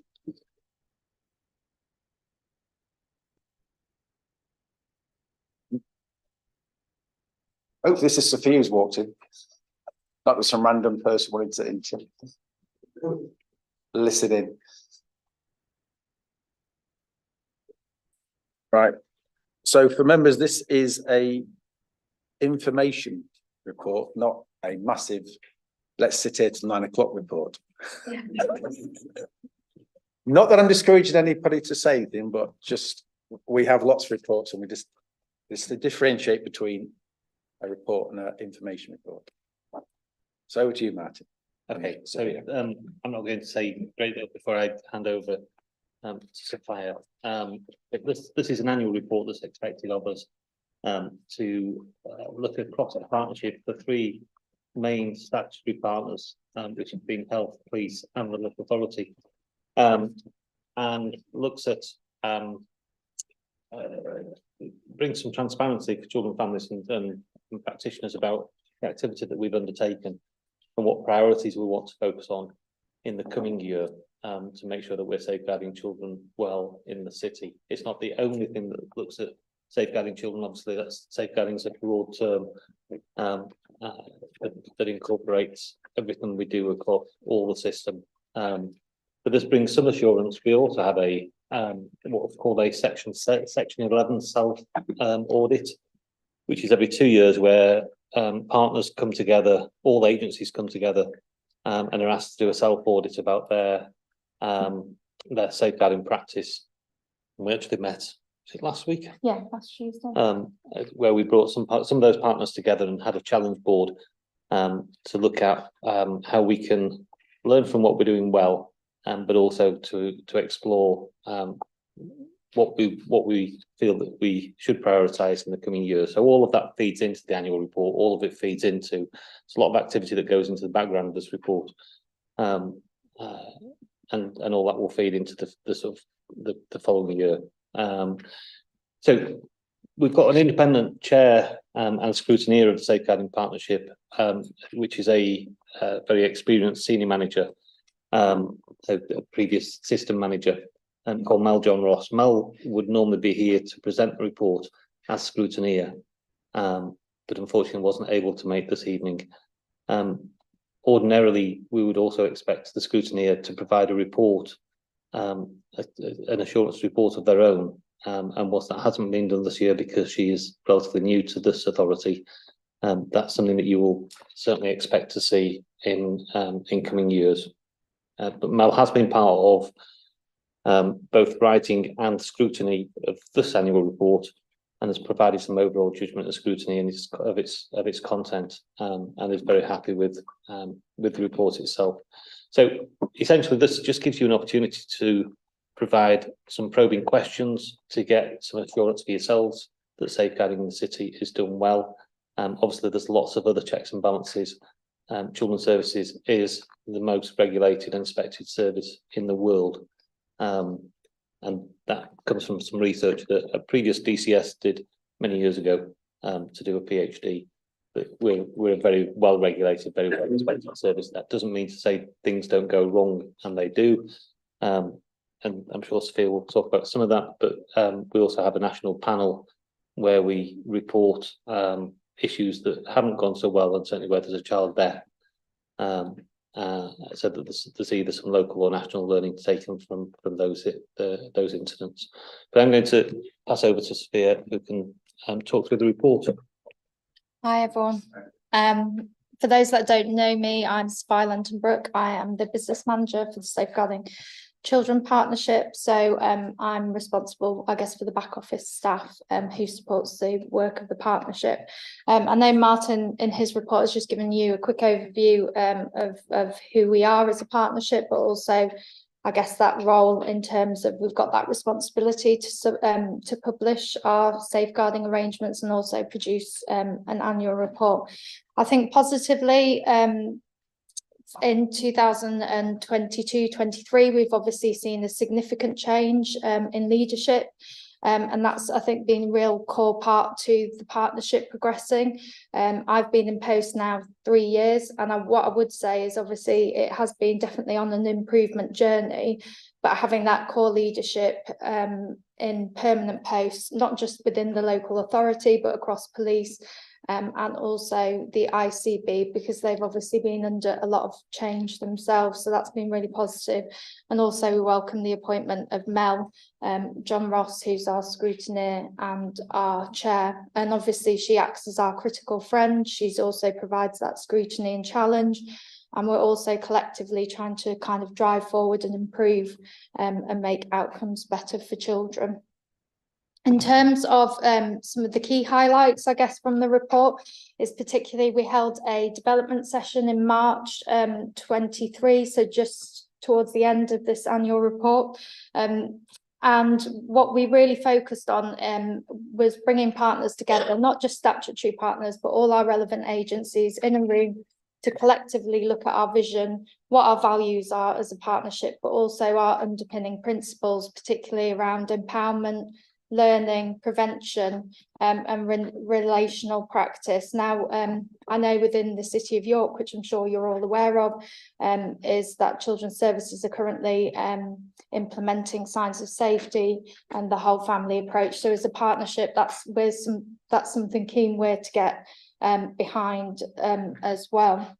In terms of, I think it's on page 9, we do have a set of governance arrangements. I'm not sure it's in the report, but as part of our governance arrangements, we have a number of subgroups, and within those subgroups, we progress a number of key pieces of work. So within the report, I won't go through everything because we'll be here probably all night. But what I would say is that from page 9 onwards, I've highlighted the key achievements. We've specified what we've achieved as the subgroups. We have work plans that we've developed, so a lot of our work is monitored, and we have started to measuring some of that impact. So you can see that in this annual report that you can see some impact. So we've got a number of subgroups which focus around voice of the child, learning from cases, child exploitation. We look at safeguarding practice and also quality assurance and training. Some of those key areas of work, we specifically implemented a new voice pledge, which I think supported to ensure that we as a partnership collectively listen to children, and we also understand their lived experience. We've also undertaken 4 multi-agency audits. During the last annual report period, we've undertaken 1 rapid review, 2 local multi-agency case reviews.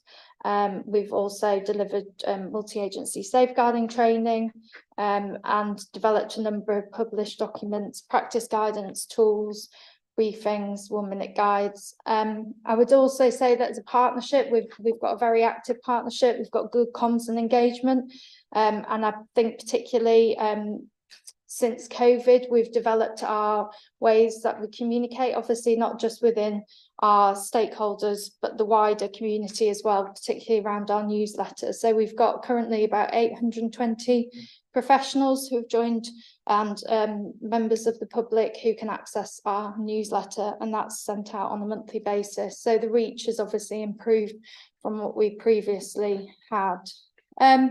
We have, I know Martin mentioned about the section 11, but also a key part is the safeguarding in education as well.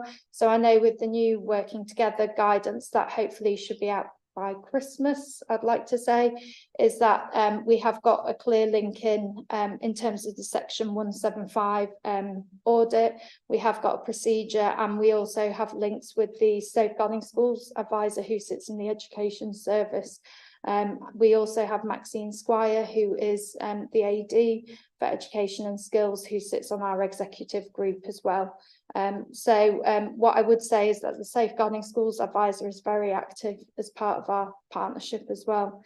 In terms of next steps and priority areas, again, when we had our development session with our wider partners, we came together to discuss what we've achieved, but also looking at what are our key priority areas. So looking at that collectively. So we held a series of workshops, and we also invited young people to come and tell us what's important to them.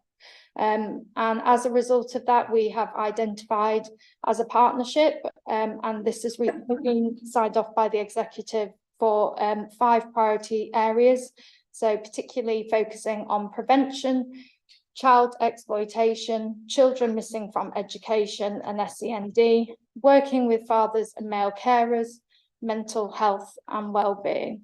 So as a result of that, there will be a business plan which will set out key deliverables against those, and that work will be undertaken with the partnership as well.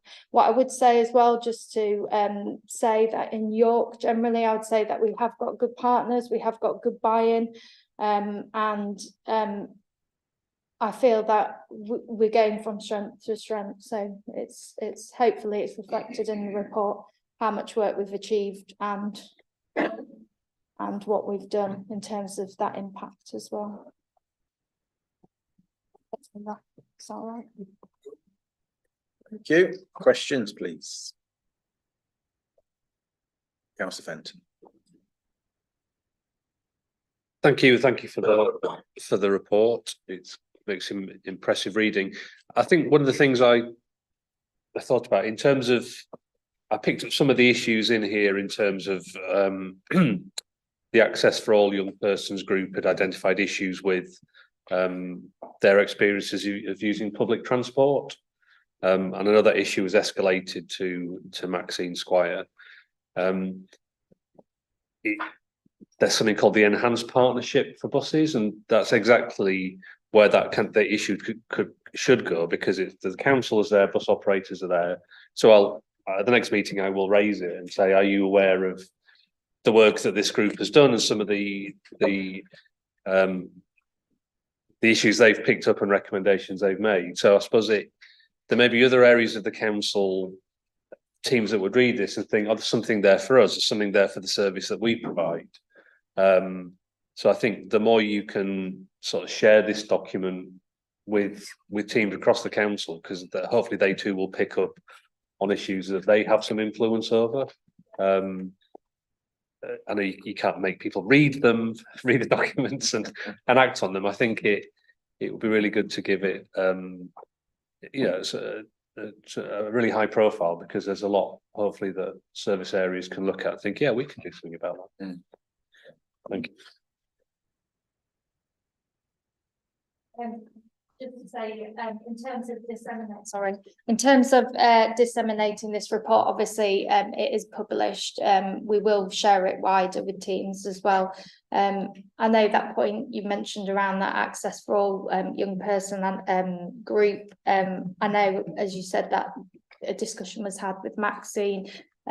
So we can always pick that up again as part of our subgroup, just to seek that assurance, that just to make sure that things have happened as well. So yeah. Councillor Waller. Yeah. Thank you, Chair.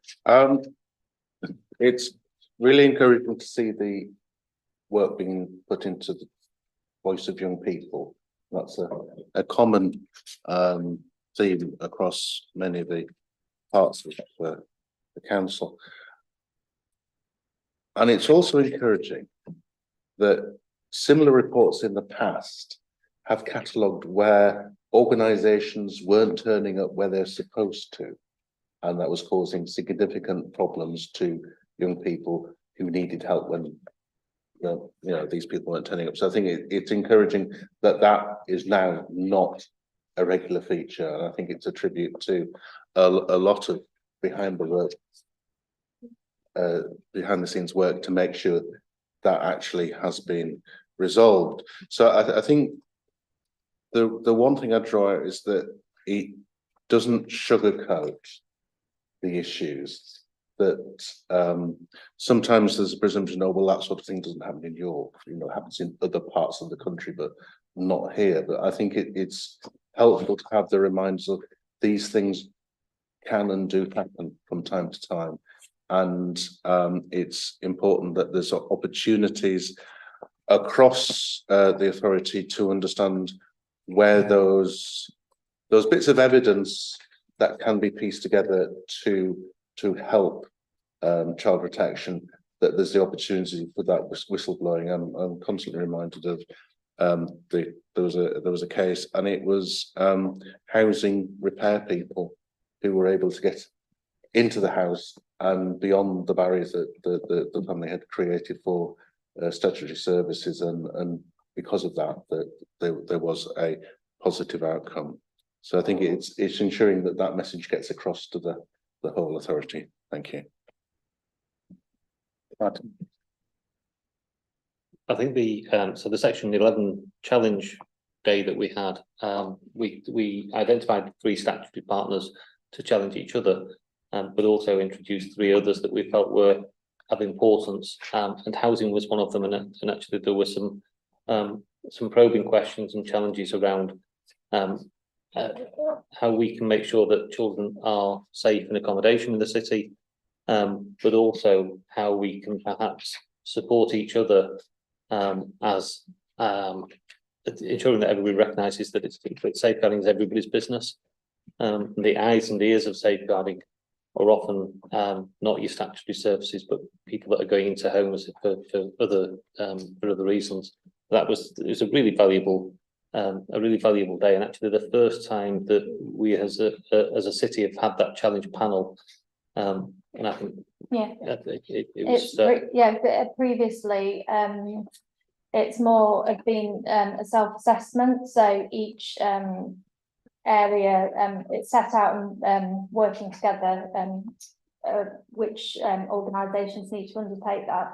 So as Martin said, I think following our last Section 11, which took place over COVID, it was felt that it was probably not as robust, our process. So we've enhanced that, in particular with welcoming Mel.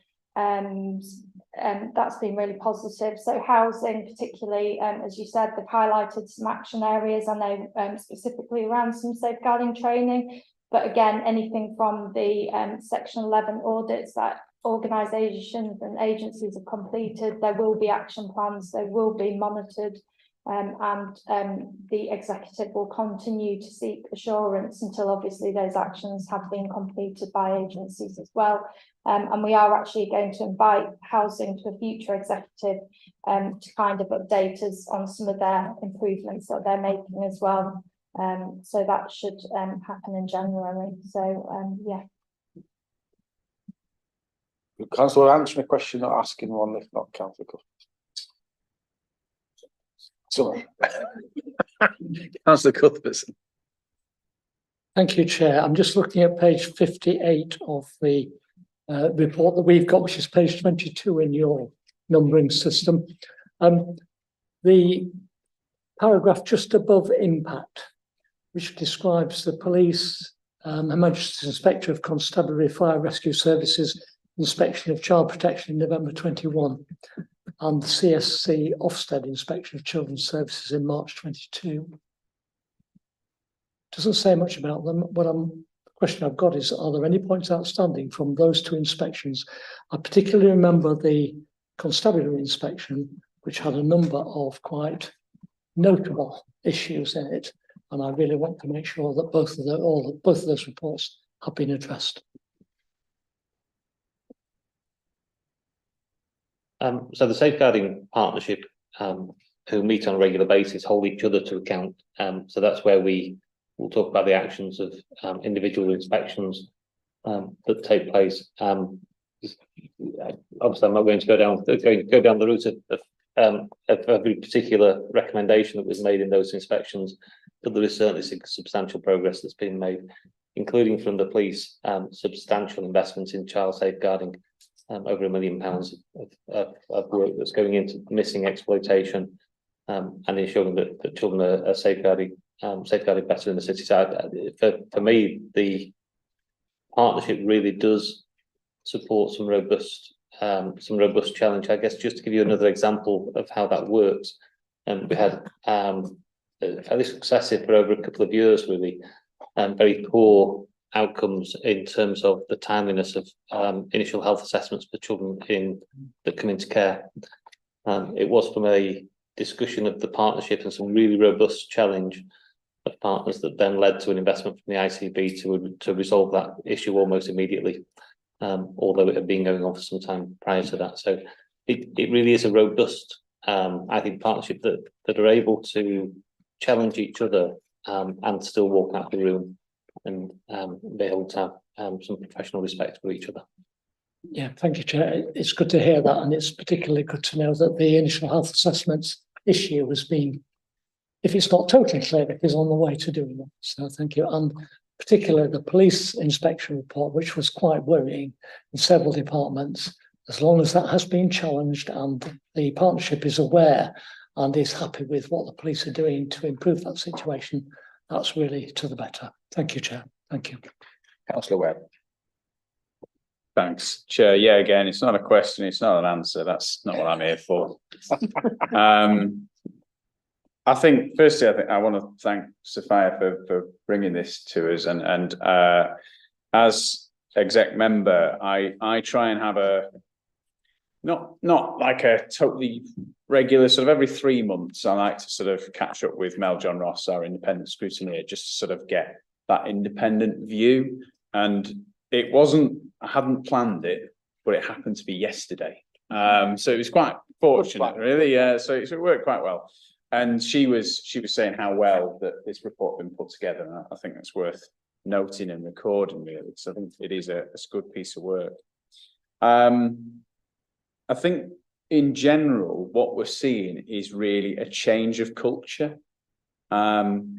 over time that is really focusing on vulnerable children. And I think what Councillor Waller said earlier on about people thinking, oh, well, this sort of thing doesn't happen in York. This happens everywhere all the time. And actually, if we deal with safeguarding properly, the bigger concerns shouldn't happen. That's not to say that they can't, but you know, we're actually reducing the chances.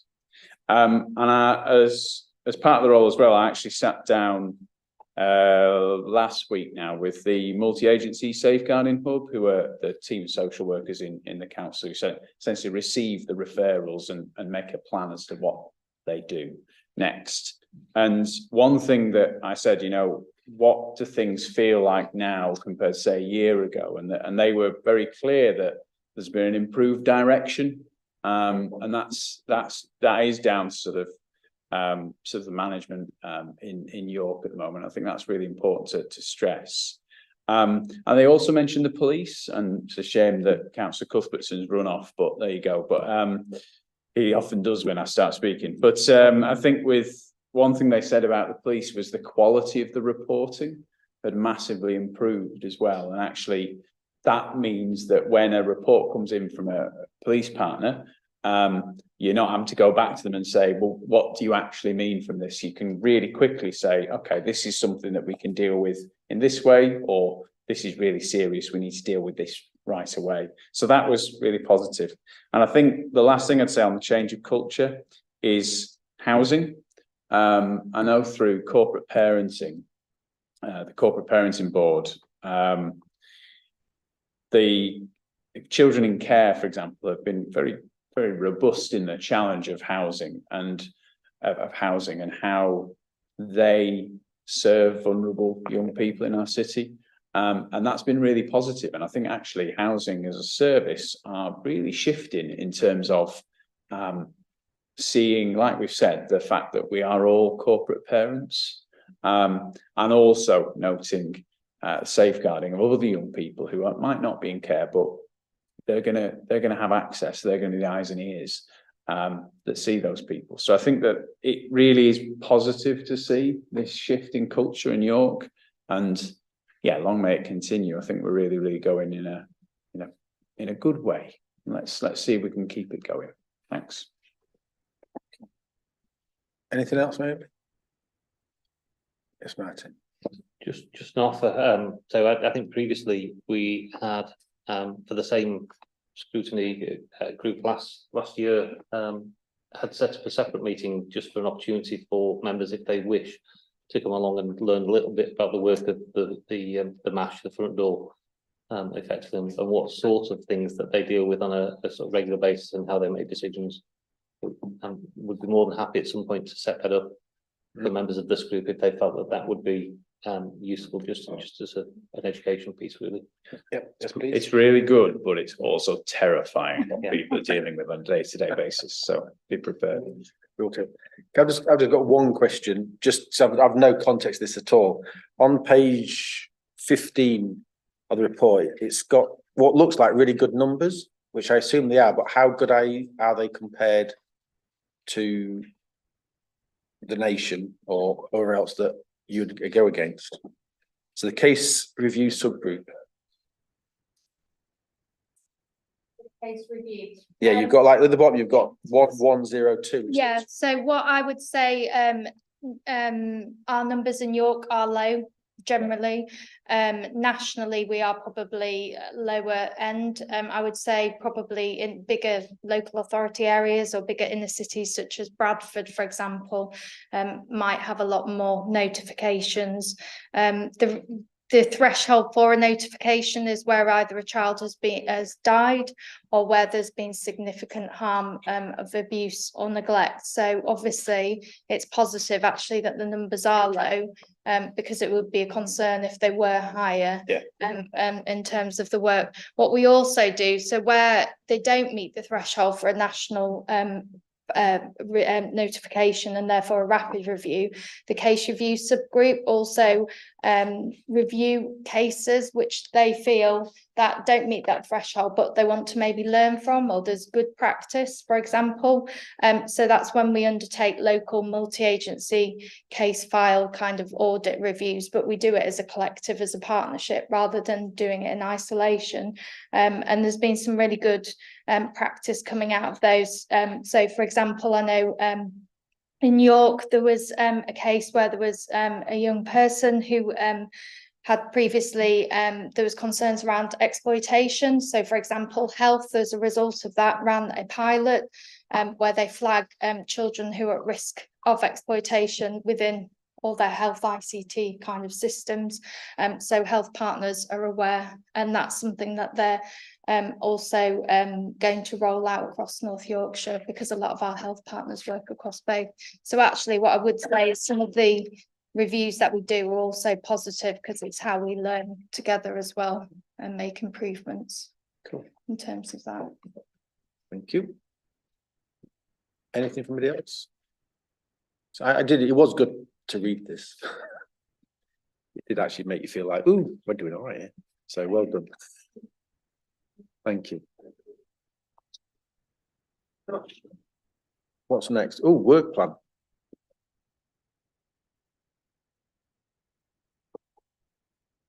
So where we have one suggestion from earlier to go on this.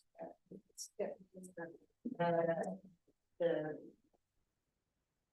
report about family hubs. Was that the one that was just before? What do we class as just before September? As soon as we don't go beyond April. Oh, very good. Do we meet in August? Yeah. So it'll be July. We'll add it to the agenda items for consideration. We'll put for July, we'll look at recommendation for family hubs to report back on all those, as council want to raise the various things that have come back to us at various points. What I noted down here was possibly something a bit more narrative around impact in individual cases. I don't know whether that's what people specifically want to see, but that's something I noted down as a suggestion. I think we said we'll bring back some real tangible examples. A few more, rather than just sort of work report, probably more of the examples. And then there was the regular, so that's good on the work plan, and we also want the regular communication to us as a recommendation. Are we happy that we make that recommendation? That we get regular communication to councillors when something goes wide, and then we can pick up our own wards? Because I think some of us probably have more than others, and I probably have less than others, given my nice ward. Are we happy with that? Reece, can you write something down that makes sense? As opposed to my waffling. Are we anything else on our work plan? We've got next, where are we now? We're in November, in December. Cool, blimey. So the other thing that I had noted down was that you're going to have a conversation, or we're going to have a conversation with Councillor Fenton about what we're going to do about digital infrastructure versus, but also that we probably need on the work plan something around accessibility of services for people who are offline as a separate report.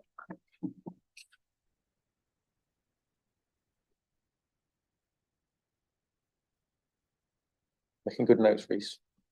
Yeah, doing very professional, Reece. And then next December, advent calendars will be open. We have finance and performance Q2, looked after children, virtual school and related items, and corporate parenting annual report. All happy with that?